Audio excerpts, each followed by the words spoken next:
Our conversations continue in the Situation Room on Kenya's biggest conversation. This morning, it's a land, it's a public works, it's a housing, it's an urban development conversation. And the Cabinet Secretary for that ministry, Zachariah Mwangi Njeru, is in the studio with us today. And we're having, trying to look into issues. And one of those big ones is if there's a policy about the management of land, and there have been issues having to do with how this has happened in the past, especially for now at the individual level, for people who have a title or in some cases do not have a title and are trying to prove that they do. Linking directly to that question just before we went on the break, where maybe for some reason things have been destroyed before there was an opportunity to get it into a system. How does the policy now that is being reviewed or being retweaked then work to make sure that people are protected with the property that they have and that moving forward they can have then proof of ownership? It's a big issue because every time we talk about land, people talk about my title. People still continue to sell land and say, we will give you a title. How does this policy then safeguard and making sure that the elements of ownership then are front and center? Thank you very much. It's good also to let Kenyans know that before you get that title, there's a process. You involve different departments, from survey to physical planning, to valuation, to land administration, and finally to registration. So all those processes, a document, a title, before the title is finally processed, it must go through all those processes. So, and in between, if there is any fraud, then it will be detected, and that's how we've been detecting fake titles, because there are people who rush someplace and print titles, but once they are brought through that authentication, we will really know that this document does not belong to us. Yes. Something I've always found puzzling, Waziri. These are historical, it's two of them actually, historical land issues. Case in point is, say, like the Kibra communities. Land which was allocated to them, documentation of it existed thereof, and over time, just that acreage just shrinks to the point. Again, historically, same community in a place called Kibos in Kisumu, who have similar issues where land in a pre-colonial era was given to them, or rather in a colonial era. Now, post-colonial era, certain things change. Now, I'm tying this on to what we now refer to as ancestral land, okay, where people own land. It's historical in that the people who owned it are no longer alive, but they've passed it on, and that land hasn't been adjudicated yet, so there are no titles. In cases like this, how does one determine how all that is managed? That's a very complicated issue, especially when people claim of historical land injustices. Yes. In Nairobi, for instance, we hear one time the Maasais, owned this land. They roamed this land. Now, roaming and owning, then we must define that. So, but what we do, where we have genuine cases, yes, we have ways of sorting it out. Especially, I'll give an example of the Coast region. We have so many absentee landlords whose land have been squatted. People go in this land and then they say our great-grandfathers or whatever owned this land. So, but again, we also want to protect the sanctity of that title. Yes. So what we do, we are engaging them. We are engaging the owners of the land and agreeing how best we can sort that problem by either buying the whole land and settling those people who've been there, or buying part of that land. So that's an issue that has really been coming, and since they are Kenyans, we have a way out on how to settle them. Like last year, we settled 10,900 households. This year we intend to settle, from the data we have, about 14,000 households. So we treat them as they come, and the government has ways of purchasing land from those people who have big land, and most of them are also willing to sell. When we look at some development projects Right. That have taken place, oftentimes we've seen that the cost of those projects has been extremely high because of the purchase of land. Whether this land has been purchased from individuals or whether they've been purchased from communities or entities, we find that the cost of the project balloons because of this particular purchase of land. One would hope that as we look at the development of the policy, and Kenyans end up paying for this over time. SGR is one of them. Others continue to be. As we look at the development of this policy over time, what would be some of the safeguards that you will put in place whereby you say that, yes, in as much as it is necessary to purchase this land, how can you guarantee that we do not have inflated prices when it comes to the purchase of this land? Because usually that's the big ticket item when it comes to these things. Thank you very much. That's a very good question.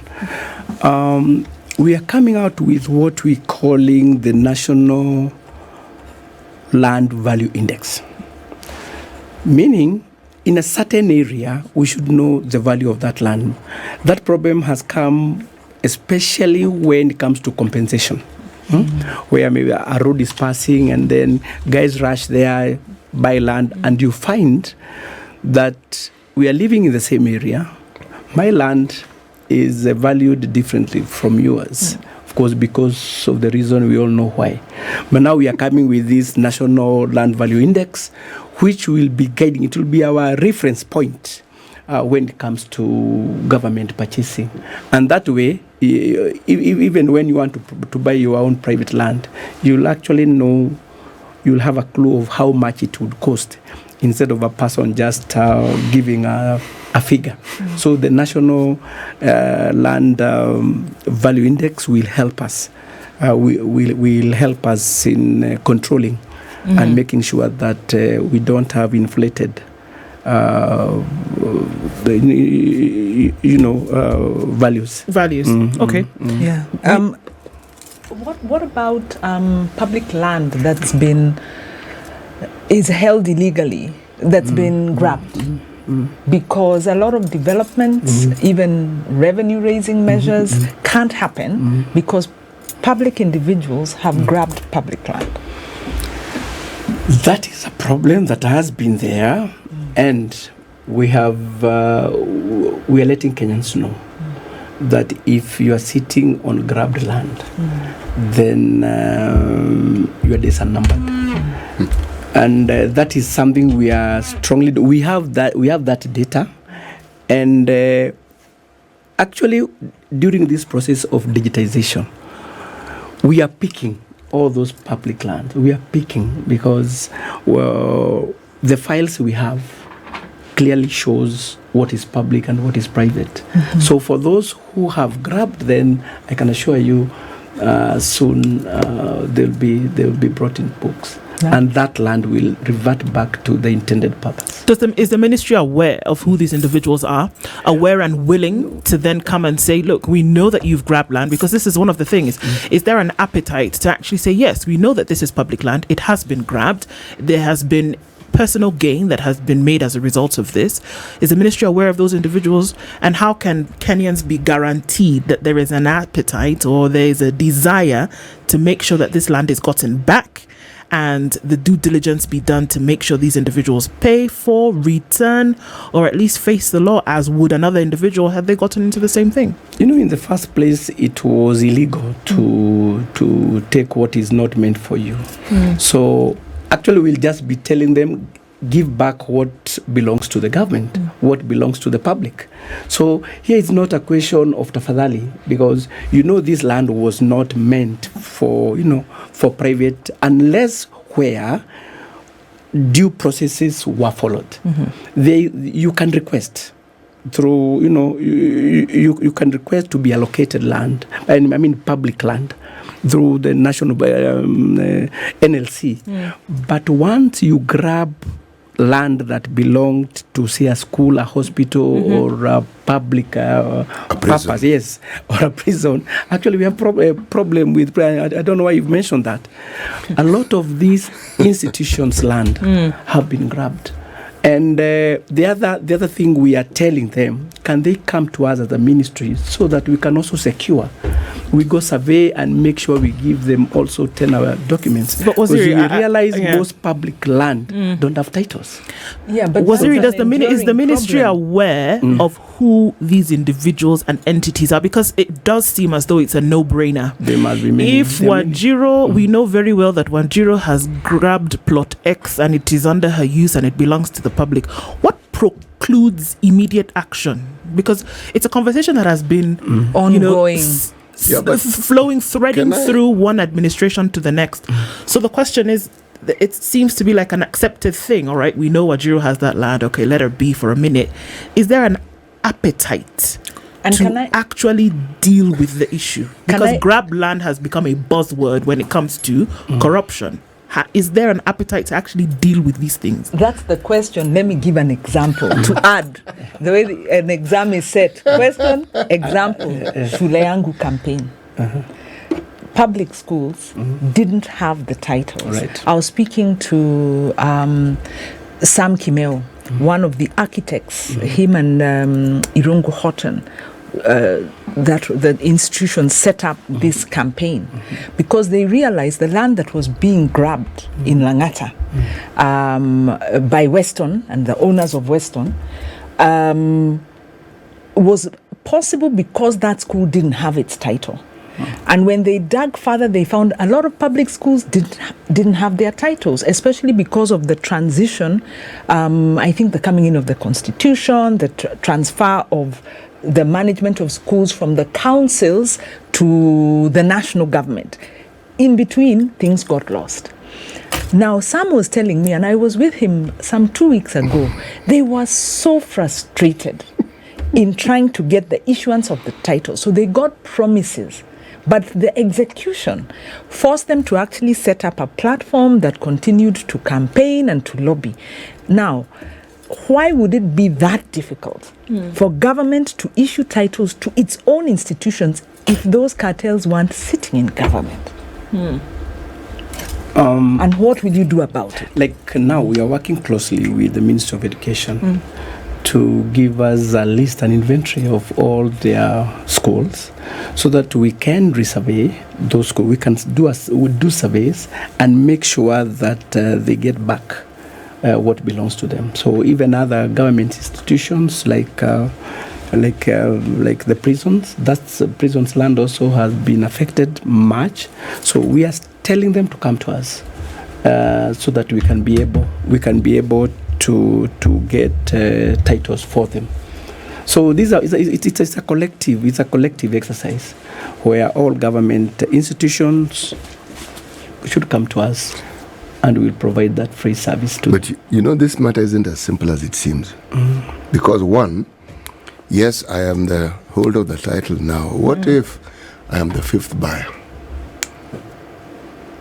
Do I carry the burden for everybody who owned that land before me? 1, 2. Yes, it was public land once.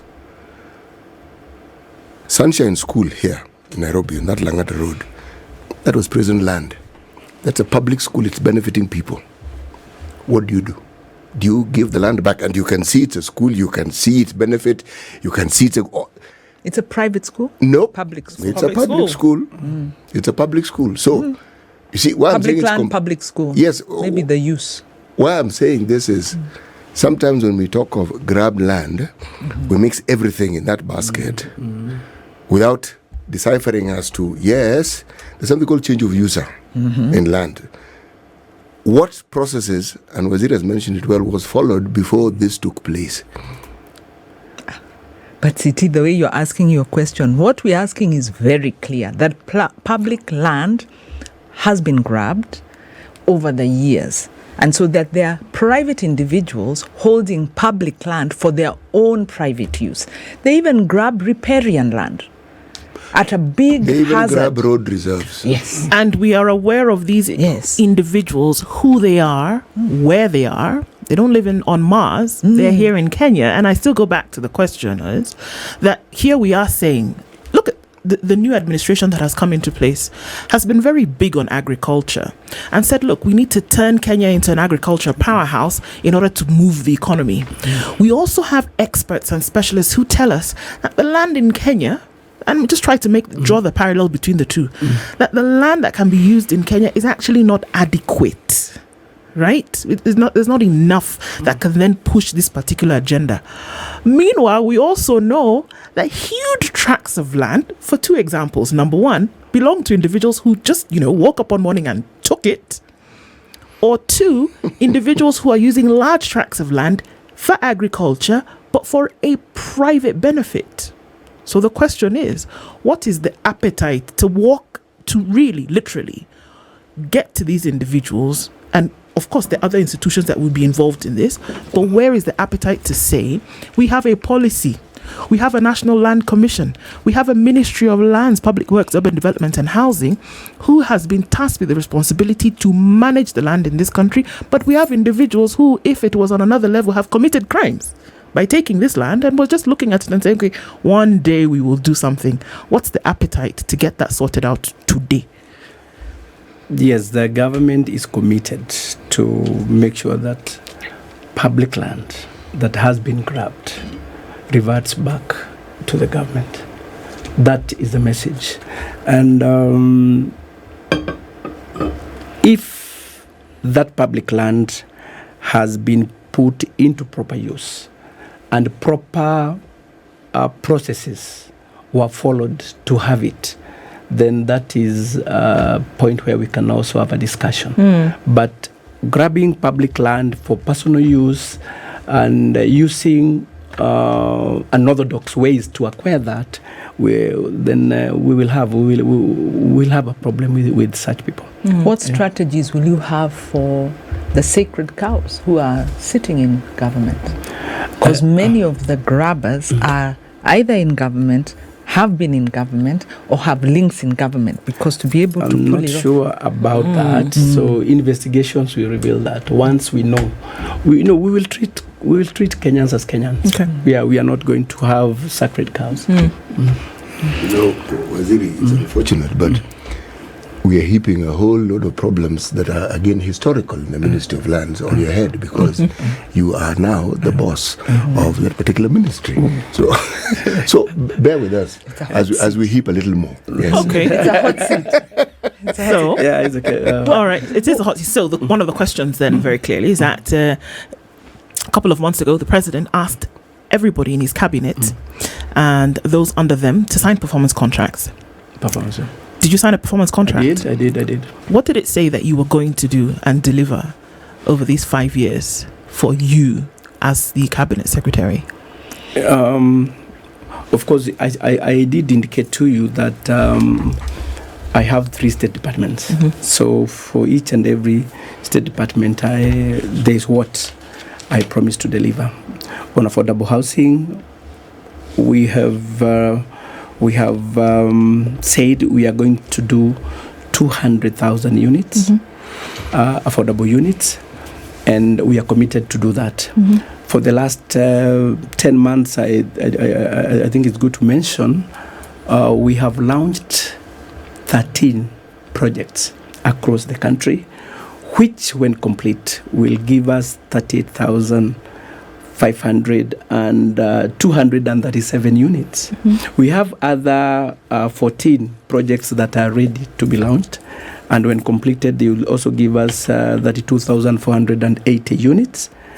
And in the pipeline, we have projects that will give us 664,000. So I am sure within the 5 years, I'll be able to, I'll have managed to do those projects. Again, on lands, one key aspect that I promised in the performance contract to do is to fully digitize land records. And as I as I have explained, there's a lot we've done in terms of digitization and settlement of people. We have also promised to move the mortgage level from 30,000. Currently, we are at 30,000 mortgage per year to 1 million. We'll do that through the affordable housing because we are providing cheap mortgage. 1 million Kenyans will have a mortgage. Yes. In the next 5 years, Yes. is what we're saying. Yes. Okay. Yes. Can I ask you to elaborate on that a little bit more, please? With affordable housing, why we ask ourselves one question first. Why is the mortgage level low? It's because Kenyans cannot afford.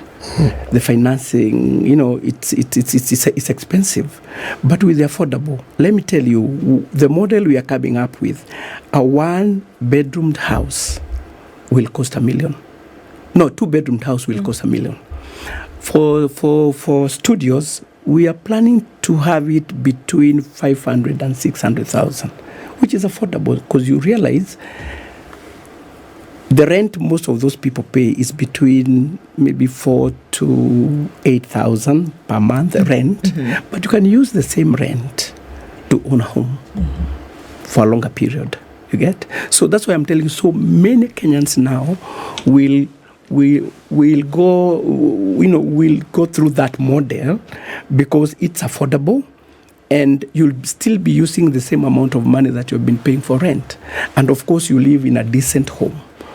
We'll get you out of that poverty penalty scenario where you are being penalized because of being poor. Penalized how? You are living in a slum where you pay to go to toilet.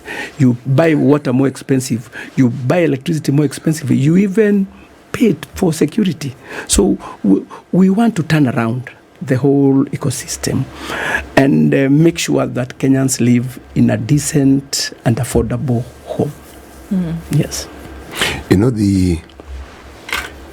It is a wonderful dream. I personally, it's something that I think of, and I say it's a direction we should have gone a long time ago.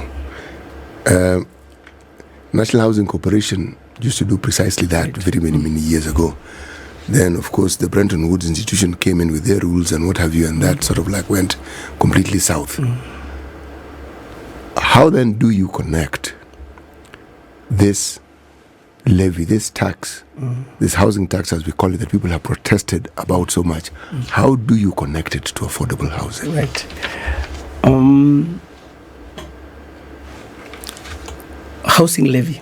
Yes, housing levy. Yes. Housing levy has been ring-fenced, and its core purpose is to provide affordable housing and other related social and physical infrastructures. Okay.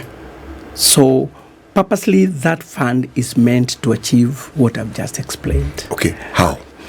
We mainly we want to provide for developers. The model we've been using is for developers to design, finance, build, and sell. Okay, so you come with your money. We give you free land. We give you incentives with 16% of VAT and all those other incentives, and then we bring in to make the whole project attractive. We do the last mile connectivity. Then after you build, you sell. What you can't sell, we offtake. Now using the housing fund. So that has attracted many developers to have an interest in the whole, program. Developers develop for profit. Yes, of course. When they develop, are they only going to develop units that fall into this category of affordable housing, or are they also going to develop units that they can sell to people who can afford something a little more beyond the affordable housing? Good question. The current model, now that we have the housing fund, yes. What we're doing, we are coming up with a model where we do 50% affordable housing, then 20% social housing, and then 30% market. Okay. Because we also want to bring even the other who can afford. But it should be within the affordable housing framework. What you will buy, and the 30%, yes, what you will buy under this program of affordable housing is not what the market is giving. yes. You get it is still affordable.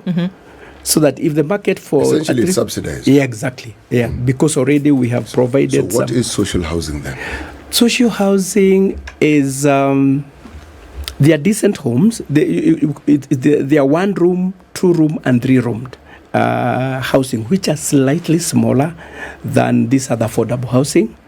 You are given a longer period of time to pay, between 25 and 30 years. So it's actually meant for people living in informal settlement, and would want them now to live in a decent way by providing all the possible infrastructures and services. What you had a question? Right. Yeah, I think we've had a lot of good things here. Some, of course, still works in progress. Our reality is that we have a political culture that usually undermines these kind of things. Now, when it comes to the levy, the housing levy that will be collected in an account and held for whichever purpose and disbursed, what's the accountability mechanism? Because, again, we have an active history and even an active practice of abuse of public funds, especially public kitties, across the board. So what are the accountability measures that have been put in place?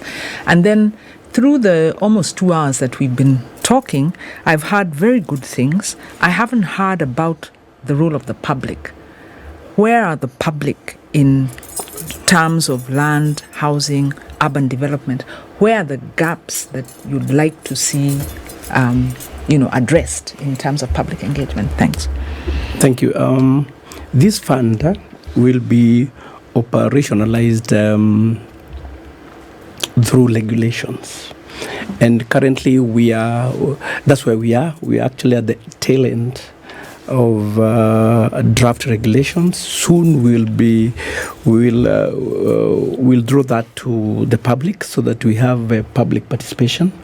And I'm requesting the public to come out in large numbers to participate in that, give their views, so that we have regulations that will protect the fund, that will work towards achieving what the fund is meant to achieve. So we have those regulations, and soon we'll be subjecting them to public participation.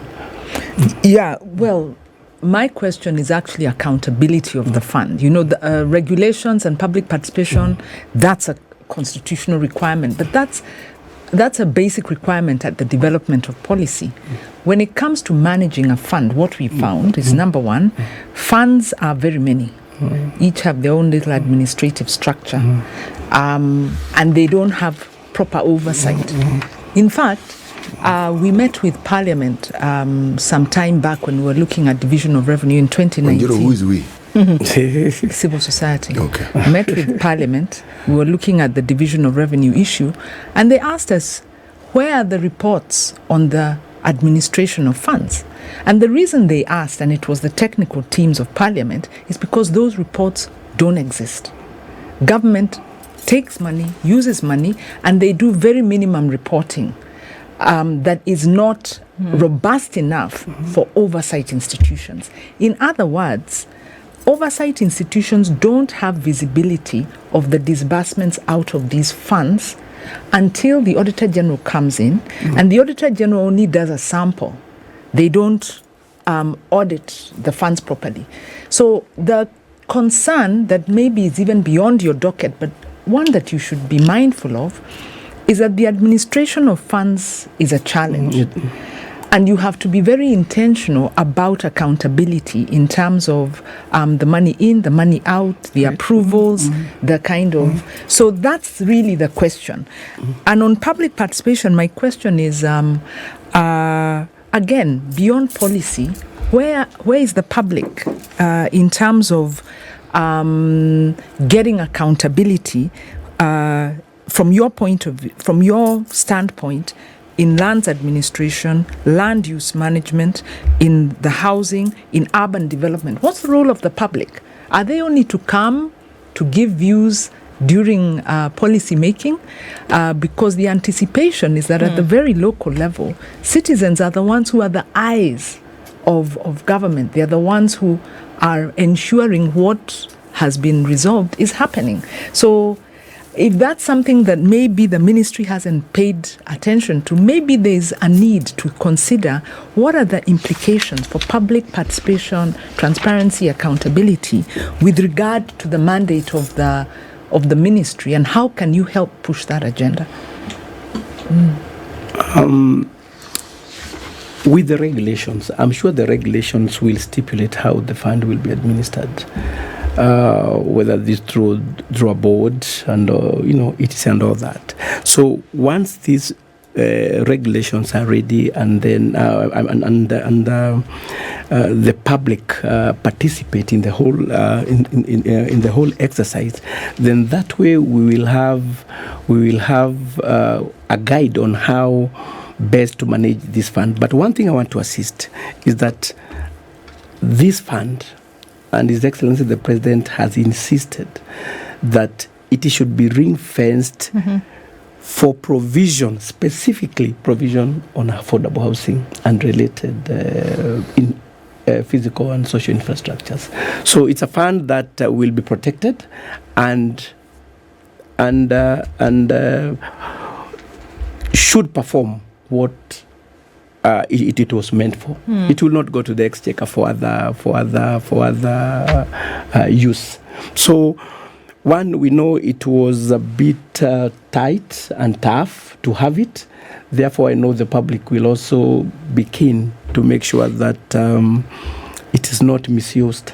And I want to give that assurance as the minister in charge of that docket.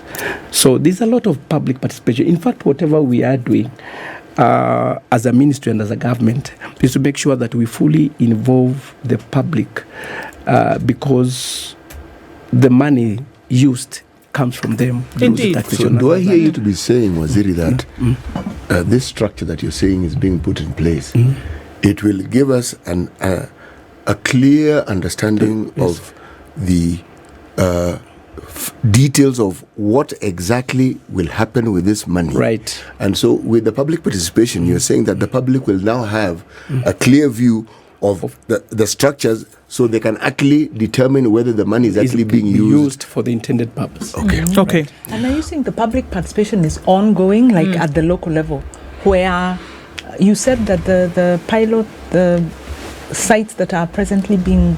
did you talk about Huruma? You said no, Pangani. So in Pangani, have you, for instance, had public participation there? Yes, actually, where I got a lot of information is the Park Road, because already the project has been occupied. And when I went there, there's a lot of views I got, and that was the main purpose for me going there, so that we can know after we build and people occupy, do we just leave or do we go back to get feedbacks? So there are issues that came up which will help me and my ministry improve on the other projects that we are going to embark on. Oh, so Pangani is complete. Park Road. Park Road is so complete. Pangani is ongoing, Jivanji is ongoing. Those two, yes. Okay. So there was something you mentioned before, talking about 1 million mortgages in the next 5 years, and that is also linked directly to this housing project. Right. Is it not? Right? And you're talking about public participation and that the views of Kenyans, as they bring forth their worries or concerns, are actually considered. One of the things that seem to be coming out the loudest that doesn't seem to be considered is the affordability of this thing for Kenyans. That there are many Kenyans, you talk about rent for between 4,000 to 8,000 per month. The cry still is that a lot of people don't feel that they would actually then be able to afford this. And that it is being paid for essentially by the rest of the country to be able to have this thing done. But Kenyans on this side are saying, we actually cannot afford this thing. We can't afford it. It's a sentiment that comes from quite a number of quarters, must be taken into consideration. What would be the explanation that you would give for somebody who says they can't, to now get them to see that they can? Because that seems like what's trying to be done here. Well, okay, thank you very much. One thing I want to tell you is that this program has become very popular. Once we launch a project, and we have it in the Boma Yangu platform. Of course, it's also good to explain how do you buy this land. Yes. I mean, this property, yes. The first thing is you go to the Boma Yangu platform through USSD star 832 hash. Yes. Once you're there, you will select the typology you want. Yes. First, the project. We have many of them. Say it's Pangani. Then in Pangani, we have studios. We have 1 bedroom, we have 2 bedroom, we have 3 bedroom. So you select the typology, and then you start saving. And you start saving with as low as 200 shillings. With what you have, yes, essentially. 200 shillings the minimum. So you can save as much as you can. And you see now already, you start saving off plan. And I can tell you they are very popular. Like the Pangani, the Pangani place we went, the houses are not yet complete, but most of them have already been booked and people have started paying. How you book a house is, if you take a house worth $1 million, for instance, it will only be allocated to you after you raise 10% of that amount. And Kenyans are buying, they are doing that. So one thing I want to tell you, the affordability is clear. Okay. It's very affordable. All right. Especially comparing to the market demand. It could be that. Have you assessed the number of individuals? Because I think it sounds good, and people are Kenyans. You want to build a saving culture. You want to get people in mortgages. There are still people who may be below that because of the economic. Since COVID, we realized something, and because of the harsh economic times. If you notice in Nairobi in the mornings, there are people who live and work in the same place because they can't afford to pay the rent they used to pay. What are the considerations about people who've been swept away by the economic downturn? Are you saying they don't pay for rent? Right, yes, there are. If you travel in Nairobi in early in the morning hours, you will notice that where people used to maybe just open a kiosk, you'll have people who are now living there. And you might argue and say, oh, this is a violation of what and what. But really, ever since COVID, people got displaced because people used savings, borrowings, whatever. People are still in Nairobi trying to earn. I mean, I patronize a lot of informal whatever. I get my hair done, local people talk about it. When's the last time you went up country? Somebody will tell you they go up country not even at Christmas. They go maybe around after they paid January fees, maybe around March. And they'll go once a year. That's why when they have a bereavement, they even struggle, how will I travel up? So you're talking about people who are working, but they've been pushed. And maybe those are the ones who are saying, how do I afford this? Where do I begin? You see, this housing fund will build with time. Actually, I met the Minister for Housing and Urban Development of Egypt, and he told me the government, among the many models that they have, they also have houses for the homeless. They live there for free. But that is paid for by people who are also in another category, a high end, where they pay a lot of money. But that covers now those who cannot afford it. Those who cannot afford. So I'm looking for a future where maybe that's where we will go. Maybe do a survey and see how. In fact, I'll also be going to Egypt. I really want to see how they are doing it, so that we see whether there's something we can borrow from that. From that. Then how do you ensure that people who can afford don't come in and buy to rent, because that's the other notorious habit. Yes, one thing, it's one ID, one house.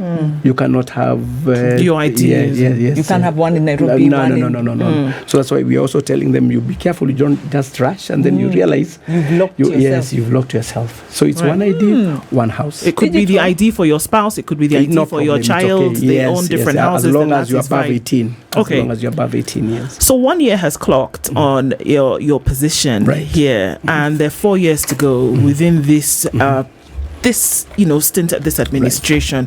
What would you like to see that these 3 state departments under your ministry then would have achieved? What are the achievables that you're looking for that Kenyans can now look back and say, absolutely, Waziri Njeru told us that these things would happen, and here we are 4 years later, and we've actually seen that they have happened beyond what you signed on paper in front of His Excellency the President. But you say, look at this thing, and you say, because I hear you saying one of the things that you said, look, I would like to see a place where people own their land, and we've seen that quote where you said, I would like to see that they can actually afford the houses where they live. There must be other things that you would like to see. One, on matters land, 2 issues. One, I want within the 4 years to have fully digitized all our land registries, fully digitized, because that way I'll know when you have that document, the tenure document, the title, you are assured that it is yours, and you can, no one else will come claiming. The other thing is making sure that Kenyans get titles. I've been moving around the country, and I've realized most Kenyans live on land where they don't have security of tenure. And I have started that exercise of giving out titles. We've gone out with His Excellency the President, and you'd see the excitement when those people are receiving those titles. Some of them, actually, I don't think they've ever seen what a title looks like. And they were really fascinated, and you'd see the joy. So I also want to make any person who is eligible to get a title gets it. So that's also one thing that I'm keen to do. And when I'm talking about that, I mean the whole country. I've been to Kitui, I've been to Mwangi, I've been to Narok, I've been to Nakuru. In the next 2 weeks, I'll be in Siaya giving out titles. So this is something that I feel we should do as a ministry, because with that title, now one can be able to use it to either secure a loan or even develop the land that they sit on. On housing, apart from building the structures, we should think about the people who are doing it. So we are really creating jobs. And that is something that gives me joy. When you go to a site, you see young men and women working. When you see that mama there selling tea and chapati, you really feel, apart from the housing, then you're creating jobs. We have also ring-fenced about 69 standardized components that will help also our SMEs and Juakalis and affirmative action groups to make them manufacture. And our contractors and developers, in our contract, we tell them these 69 components should come from the Juakali people, should come from the MSMEs. So we're also creating jobs and improving the economic activities within that area. So those two, if I succeed in that, then I will say I have... You would look back over the 4 years and say, if we have digitized the whole country when it comes to land, and we have people living in homes that they can afford, and decent homes. And decent homes. It is. And also the job creation to our young men and women. Well, how are you linking into the climate change conversation? Because obviously there's a strong link. Exactly. Yes, in all this housing, we also insist on greening. And part of the contract is to make sure they plant as many trees as they can. They provide the green areas. They also provide these gas facilities, so that we encourage the renewable energy, and also where we have where it allows, we also encouraging solar energy. Yes. What about water? Water, where we don't have water, we are sinking boreholes. Actually, what we are saying, all amenities that are required in a living environment are there. Okay. Water, electricity, sewer, and also other social amenities like social hall where people can meet, ECDs. We don't want our children to go far. And where we can't afford facilities surrounding that area, maybe schools, we are adding more classrooms. If it's a health facility, we improve on it. If it's a level 3, we do it. We improve it to level 4. So we are doing all that to make sure that facility is actually habitable and people are happy to live there. Before Can I you leave, ask, when you say you do that, yes, is that it is part of the development it is part of the, yes, developer's contract? Yes. Okay. before you leave, 10 seconds, 10 seconds? Well, okay. You Make can it ask 20. in 10 seconds. Yeah. There's land in places like Kericho where there are people who had leases for 999 years. Yes. That issue is ongoing. It's being discussed in detail. This one probably I should have asked at the beginning. But maybe in a sentence or two, how is the ministry handling it? Under the new, under the reforms, the maximum number of years that you can lease the government, the land from the government is 99 years. Now. Yeah, it is now 99 years. So we are no longer in the 999 bracket. Everything now is 99 years. maximum. Yes, maximum. That is the maximum. But you can give you law. Is it automatically renewable? Well, Or is it at someone else's discretion? No, once the lease expires, you apply. Okay. You apply, and now it goes back to the county government, and then it's them to decide whether to get you the whole, and also look at, did you put into proper use that land, or you just want to have it? And that determines whether you get it. Right, yes. Again. So there are so many things to look at. Cabinet Secretary Zachariah Njeru, thank you so much for being with us this morning. You must come again and give us future progress. Thank you. In terms of the plans that you have in the ministry and for the country. You'll come again, won't you? Oh, it's an open invitation to do it. Thank you. You are very friendly, Lord. Well, asante sana. Thank you very much. It was good to have you in the room this morning, and looking forward to future conversations around how things will develop in your ministry and indeed around the country. Asante sana.